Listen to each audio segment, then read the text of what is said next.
He could have been the straw that stirred the drink for the Montreal Expos. He could have been the straw that stirred the drink for the Toronto Blue Jays. But his years in Chicago and Detroit drew so much respect. We knew that both squads wouldn't want to leave him go without really regretting it. Unfortunately, bad news across the doorstep today. The great Chet died from a bone marrow-related disease at the young age of 70.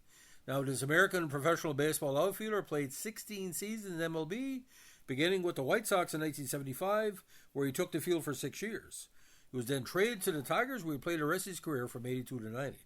The native of Jackson, he grew up in L.A. He was drafted in the first round of the 72 MLB draft.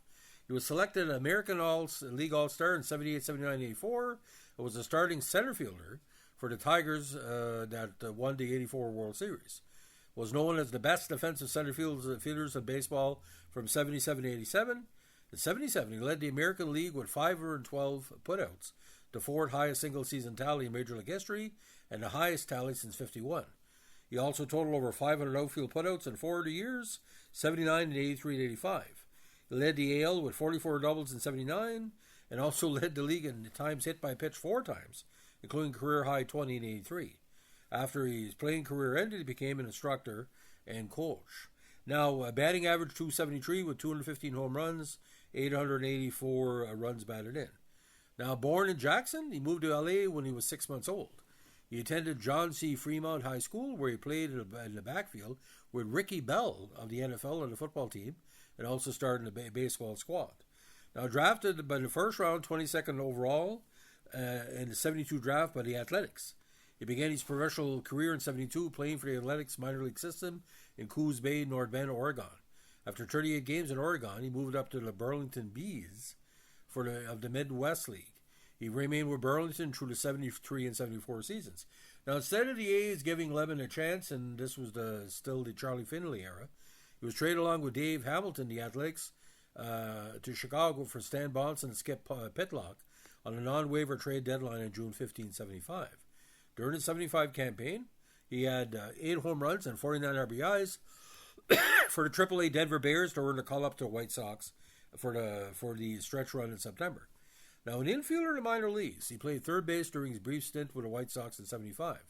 He entered spring training as a leading candidate for the third base job, but after failing to impress manager Paul Richards with his glove, he was moved to the outfield. He made the transition seamlessly, as he made only 3 errors all season with a .992 fielding percentage in center field. He batted .246 with 4 home runs, 38 RBIs, and 46 runs scored to earn the Topps All-Star Rookie Team selection. He came into his own as a bone hitter in the center field in 77. He scored a career-high 99 runs while showing a dramatic increase in power, hitting 15 more home runs than he did his rookie season. He also set an American League record with 524 total chances and 512 putouts in the outfield, a record that still stands. Now, here's the deal, ladies and gentlemen. Just for his defensive status alone, Chet Lemon could be a Hall of Fame candidate, but I don't think he's going to get in because playing in Chicago and Detroit, he was overshadowed by some other key players. Now, with the White Sox in 6th place in the AL West, ahead only of the expansion Mariners, Lemon was selected as the team lone rep in the 78 All-Star game. Though he did not receive an at-bat, he entered the game in left field in the 8th inning and committed an error in the National League's 4-run 8th. The White Sox finished the season in 5th, eventually passing the A's in the standings. Lemon went 2 for 5 on the second-to-last day of the season to bring his season batting average to .300. He sat out his team's final game. Now, in 79, Lemon was again the sole White Sox player in the AL League All-Star team. He entered the contest in the 2nd inning and scored in the 3rd of being hit by Joaquin Andar pitch. He ended the season with a .318 batting average and 86 RBIs, both career highs. He also hit 44 doubles, tying Cecil Cooper of the Brewers for the AL season best total. Now, the White Sox finished near the bottom of division standings during most of Lemon's tenure with the squad. With the addition of free agent Carlton Fisk and DH Greg Luzinski, the team improved to 31-22 and finished in 3rd in the first half of the strike-shortened 81 season. For his part, Lemon batted .299 with 3 home runs and 22 RBIs in the first half. Though his team finished in 6th place in the second half, his stats improved as he hit .305 with 6 homers and 28 ribbies. Following the season, Lemon was traded to the Tigers for outfielder Steve Kemp. Ooh. On November 27, 81, Again, that's when the Tigers acquired Lemon for Kemp. Now, in his first season in Detroit, he shifted from his regular position in center field, starting 92 games in right field and 25 in center field. The 82 Tigers compiled an 83-79 record and finished fourth in the AL East. Lemon's batting average dropped to .266, 38 points lower the average in the preceding 4 years.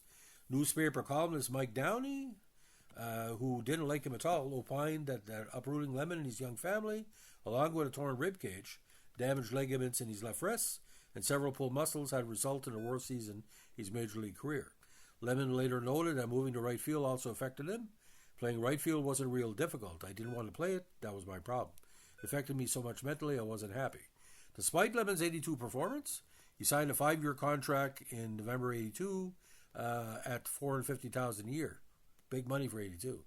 In 83, Lemon became the Tigers' regular center fielder, starting 133 games at the position.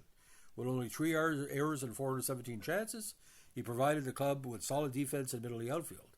Manager Sparky Anderson in July 83 called Lemon the best defensive center fielder I've been around. That's saying a lot with Geronimo and everybody else. Now, in July 24, 83, he gained national attention for a leaping catch that deprived Rod Carew of a game-winning home run in the 12th inning.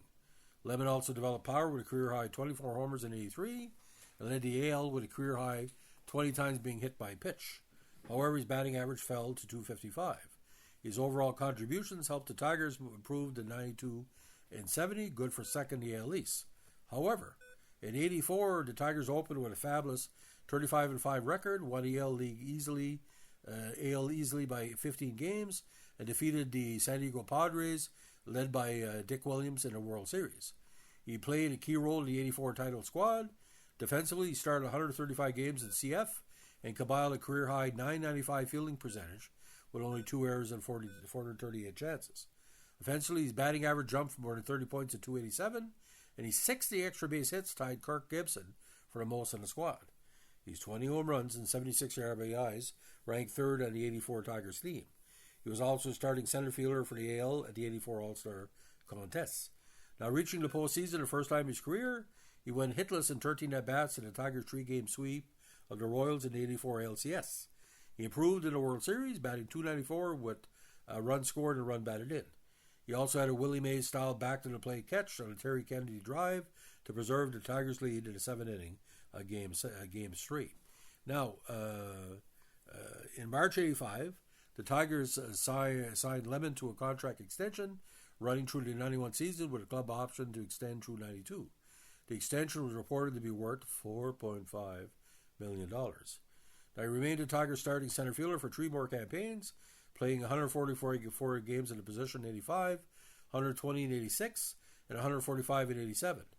In 87, he hit at least 20 homers and 30 doubles for the 3rd time in his career. He also ranked among the league's leading center fielders with a .992 fielding percentage, which was 2nd, 338 putouts, 3rd, and a .270 range factor, which was 4th. And he helped the Tigers win the AL East with a record of 98 and 64. But then, of course, he lost to the Twins in the playoffs. Now, in 88, the Tigers moved Lemon to right field to make room for Gary Pettis. He played 144 games in right field in 88 and 111 in 89. However, in the spring of 1990, he was diagnosed with polycythemia vera, a rare blood disorder. During the 90 season, he missed 47 games with multiple injuries and went through a divorce that impacted his concentration. He failed to hit a home run between early May and late September and concluded the season with a career-low 378 at-bats and only 32 RBIs. Now, when he returned to spring training in 91, he was injured for much of the training camp. He was waived by the Tigers on April 5th, 3 days before opening day. Now, in August 91, Lemon was hospitalized in an intensive care unit of the University of Florida Shands Hospital with a blood clot in his abdomen, which almost killed him. He was discharged after almost 4 weeks of treatment. Now, in December 2001, he underwent surgery at the Mayo Clinic to have his spleen removed. Now, 1,988 games, 1,875 hits, 396 doubles, 61 triples, 215 RBIs, 884 RBIs, 215 home runs, of course, 749 bases on balls, 151 hit by pitch, 1,000 strikeouts, 24, and 273 average. Now, he recorded 400 more outfield putouts in 5 different seasons, an American League record. He also had a unique ability to be hit by pitch. In the 80s, he was second only to Don Baylor in that classic style to get plugged 108 times. He also had a penchant for diving headfirst in the first base. Now, Lemon was married to Valerie Jones, and he had 4 children, Geneva, Chester Jr., David, and Marcus. David and Marcus both followed their father to baseball. Marcus played minor league baseball from 2006 to 2017. He eventually divorced his first wife in 1990. He married Gigi Party in the early 90s. He had a daughter, Brianna, born in 98. Now, Lemon had a religious, uplifting revival. He became a member of the Jehovah's Witnesses while playing in the minor leagues in the 70s. He was introduced to the religion by Jerry Hairston Sr. while they were teammates in the Chicago White Sox organization. Due to his religious faith, Lemon declined to stand for the Star-Spangled Banner, a point for which he was sometimes criticized. Now, a lot of people felt he wasn't really favored by the media because some considered him what they call a non-focused holy roller. I respect Chet a lot for choosing a religion that has benefited to the people that are part of it. Now, in this category, which backs up what Chet thinks, in an 87 interview, he explained, I believe in God's kingdom. I acknowledge God's kingdom over earth. I give my allegiance to him and not to the flag. I'm grateful to be in the States, grateful to be able to live in the U.S., and having the opportunity to have my beliefs and go door to door to share them, but the national anthem is ritual. You have to think about what's being said. Rockets, red glare, bombs bursting in air. We do not believe in nor do we salute war. Now, in 93, he established a Chet Lemon baseball school in Lake Mary, Florida. He coached 2 successful AAU teams, Chet Lemon's Juice, 18 under, and Chet Lemon's Juice 2, 18 under, in Eustis, Florida. Several players who played on those teams eventually became MLB players, most notably Zach Greinke and Cecil's son Prince. He also was the head coach for Eustis High School, where he led the Panthers to the 2003 state title win. In August 2004, ahead of the Detroit Tigers' 40th anniversary World Series title reunion in Detroit, Lemon's family revealed his rare blood disorder had led to a series of strokes, which left him unable to speak or walk. He died in May 2025, May 8th, of course, at age 70 at his home in Apopka, Florida. Chet Lemon, ladies and gentlemen, for what he did for the defensive side of baseball, and again, if he would have played for the Blue Jays or the Expos or even the Yankees, he'd be more of a household name. But for people in Detroit, people in Chicago, and for people like me that grew up in the 70s and 80s watching Chet play, he was a dynamite player. And like I said, no braggadocious play.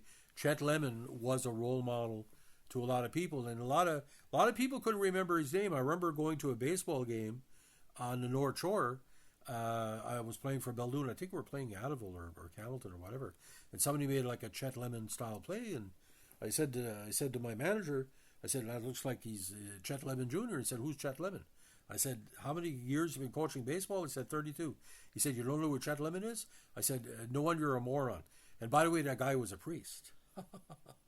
So God bless you, Chet Lemon. May you rest in peace. My condolences to all your family, friends, colleagues, and teammates. You will be greatly missed.